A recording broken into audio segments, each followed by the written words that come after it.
Hello hello hello दोस्तों, कैसे हैं आप सभी। एक बार फिर यहाँ पर कार साथी के अंदर बहुत बहुत आपका स्वागत है। दोस्तों, बात आज हो रही है कि कार के अंदर जो है वो इको मोड क्यों दिया जाता है, उसका काम क्या होता है। तो दोस्तों, इको मोड जो है वो खैर कहने के लिए मोड है, लेकिन ये चीज़ जो है वो आप आपकी नॉर्मल गाड़ी के अंदर भी वहाँ पर इस्तेमाल कर सकते हैं। बेसिकली ये मोड जो है वो यहाँ पर आपको गाड़ी का माइलेज सुधारने के लिए वगैरह दिया जाता है। तो इसके बारे में हम डिटेल जानने वाले हैं, लेकिन आगे बढ़ने से पहले हमेशा की तरह अगर आप इस चैनल पर नए हैं, अब तक आपने सब्सक्राइब नहीं किया हुआ है, तो दोस्तों इंतजार किस बात का कर रहे हैं। चैनल को जल्दी से यहाँ पर सब्सक्राइब कर दीजिए। तो चलिए दोस्तों शुरू करते हैं। तो दोस्तों, ये जो इको मोड है वो गाड़ी के अंदर नए नए गाड़ियों के अंदर आप देख सकते हैं। स्पेशली जो गाड़ियां यहाँ पर ऑटोमेटिक वेरिएंट के साथ आती हैं उनके अंदर ये इको मोड आपको ज़्यादातर देखने को मिल जाता है। इसके अंदर होता क्या है कि पावर जो है जितनी गाड़ी निकाल सकती है उस इंजन से, उससे थोड़ी सी कम पावर लगती है। आपका जो रेव है इंजन का वो एक सर्टन सम बैंड में ही रहता है, उससे ऊपर नहीं जाता है। और आपकी गाड़ी जो है वो बड़े ही लीनियर मोशन में स्पीड पकड़ती है। यानी कि अगर आप स्पोर्ट मोड में उसको डालेंगे और जैसे ही फुट पेडल दबाएंगे तो आपको बहुत ज़्यादा टॉर्क मिलेगा और गाड़ी बहुत जल्दी स्पीड पकड़ने लगेगी। वहीं पर इको मोड के अंदर जो है वो रेव बैंड क्योंकि लिमिटेड रहता है, तकरीबन 1000 आरपीएम से लेकर के 3500-4000 आरपीएम तक ही ये रहता है। और गाड़ी जो है वो बड़े आराम आराम से धीरे धीरे स्पीड गेन करती है। तो इससे क्या होता है कि इंजन को ज़्यादा रेव नहीं करना पड़ता है, यानी कि रेवोल्यूशंस पर मिनट कम होते हैं, जिसकी वजह से फ्यूल भी कम लगता है। लेकिन गाड़ी जो है वो एक सर्टन सम स्पीड पर चलती रहती है, जिसकी वजह से फ्यूल की काफ़ी ज़्यादा यहाँ पर बचत होती है। साथ ही साथ इंजन का वेयर एंड टेयर भी काफ़ी कम हो जाता है। इसकी वजह से इको मोड जो है वो बहुत ही ज़्यादा फायदेमंद साबित होता है। जो बड़ी बड़ी गाड़ियां हैं जिनके अंदर माइलेज का लोगों को थोड़ा सा प्रॉब्लम लग सकता है, उनके लिए फिर इको मोड जो है वो दिया जाता है। जनरली ये मोड जो है जब आप हाईवे के ऊपर चल रहे हैं तब ये मोड बहुत ज़्यादा काम में आता है। आप सिंपली गाड़ी को इको मोड पे डाल दीजिए और गाड़ी को बस क्रूज़ करने दीजिए अपनी स्पीड से, तो ये आपको एक बहुत ही बेहतरीन माइलेज गाड़ी निकाल करके दे सकती है, क्योंकि इंजन के ऊपर ज़्यादा भार नहीं पड़ रहा है गाड़ी को आगे बढ़ाने के लिए। लेकिन ये मोड जो है वो सिटी के अंदर अगर आप इस्तेमाल करते हैं तो शायद उसका जो है वो उतना ज़्यादा फ़ायदा आपको देखने को नहीं मिलेगा, क्योंकि सिटी के अंदर प्रॉब्लम क्या होता है कि स्टार्ट एंड स्टॉप ट्रैफिक होता है। थोड़ा आगे चला गया फिर से ब्रेक दबाना पड़ गया, थोड़ा आगे चला गया सिग्नल आ गया, फिर थोड़ा सा आगे चला गया फिर बीच में कोई आ गया।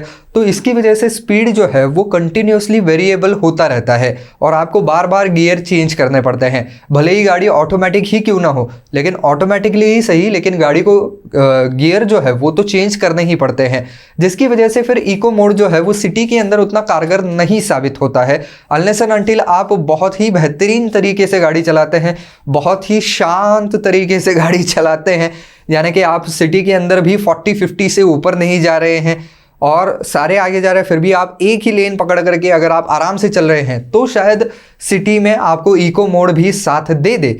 लेकिन अदरवाइज अगर देखा जाए कि लोगों को कहीं ना कहीं पहुंचने की जल्दी होती है, सामने अगर रास्ता खुला दिख रहा है तो आदमी थोड़ा तेज तो चलाएगा ही। तो इसकी वजह से यहाँ पर इको मोड जो है वो सिटी के अंदर उतना ज़्यादा कारगर साबित नहीं होता है। अब कुछ गाड़ियों के अंदर जो है वो इको मोड नहीं लगता है, बल्कि उसके अंदर इको फंक्शन होता है बाय डिफ़ॉल्ट। जब गाड़ी कम आरपीएम पे एक हम कहें कि 60 to 80 के बीच में चलती है, तब ये इको मोड जो है वो आपको डैशबोर्ड के ऊपर दिखने लगता है। डैशबोर्ड यानी कि आपका जो इंस्ट्रूमेंट क्लस्टर है उसके ऊपर दिखने लगता है कि ये इको का लाइट जल रहा है, यानी कि गाड़ी अभी अपने ऑप्टिमल कंडीशन में चल रही है, इंजन को ज़्यादा जोर लगाने की ज़रूरत नहीं पड़ रही है।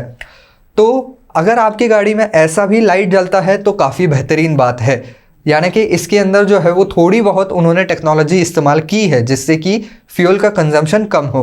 अब इको मोड के अंदर जो है वो इलेक्ट्रॉनिकली ही आपके गाड़ी का जो आरपीएम है वो कंट्रोल किया जाता है, जिसकी वजह से गाड़ी उससे ऊपर जाती ही नहीं है। तो कंपलसरी आपको फिर वहाँ पर माइलेज जो है वो मिलता रहता है।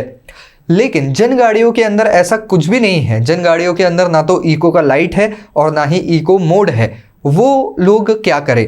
तो आपके लिए सबसे बेहतरीन चीज़ यही होगी कि आपके गाड़ी के अंदर अगर आरपीएम मीटर है तो उससे आपको बहुत ज़्यादा फ़ायदा मिल सकता है। आपको आरपीएम देखना है और आपका स्पीड देखना है। आप अगर खाली 60-80 की स्पीड पे चल रहे हो लेकिन आरपीएम आपका 3,500-4,000 के ऊपर जा रहा है, तो ऑब्वियस सी बात है कि you are pushing it too hard. यानी कि आप जो है वो स्पीड पकड़ने के लिए कुछ ज़्यादा ही एक्सीलेटर दे रहे हैं, कुछ ज़्यादा ही जल्दी स्पीड पकड़ने की कोशिश कर रहे हैं। तो आपको क्या करना है, गाड़ी अपर गियर में डालिए, थोड़ा सा आरपीएम कम कीजिए और आपका फुट जो है वो लाइट रखिए एक्सीलेटर के ऊपर और आराम से गाड़ी को पेस पकड़ने लीजिए। जब आप ऐसा करेंगे तब गाड़ी जो है वो बड़े आराम से स्पीड पकड़ेगी और फ्यूल का कंजम्पशन कम होगा। तो एक तरीके से देखा जाए तो इको मोड पे ही आपकी गाड़ी चलने वाली है। सिटी के अंदर भी अगर आप चल रहे हैं तो ज़्यादा तेज़ ना चलाएं, यानी कि सिटी के अंदर अगर देखा जाए तो 60-70 मैक्सिमम स्पीड, उससे ज़्यादा आप वैसे भी नहीं जा सकते हैं। तो बेफालतू में अगर सामने बहुत स्पेस दिख रही है, कुछ 100-200 मीटर स्पेस दिख रही है, तो वो स्पेस में एकदम से जुप करके कवर कर लेता हूँ। मज़ा बहुत आता है लेकिन फ्यूल की खपत जो है वो भी उतनी ही होती है। तो इसके लिए यही सलाह दी जाती है कि भले ही आपकी गाड़ी में इको मोड नहीं है, फिर भी लीनियर मोशन में गाड़ी को उठाइए, लीनियर मोशन में गाड़ी का स्पीड बढ़ाइए, गाड़ी आपको इको मोड जैसा ही परफॉर्मेंस देने वाली है। तो बस दोस्तों, आज के वीडियो में बस इतना ही। आई होप ये वीडियो आपको पसंद आया होगा, काम का लगा होगा। तो दोस्तों, अगर वीडियो पसंद आया है तो लाइक ज़रूर कर दीजिए और ज़्यादा से ज़्यादा शेयर भी कर दीजिएगा।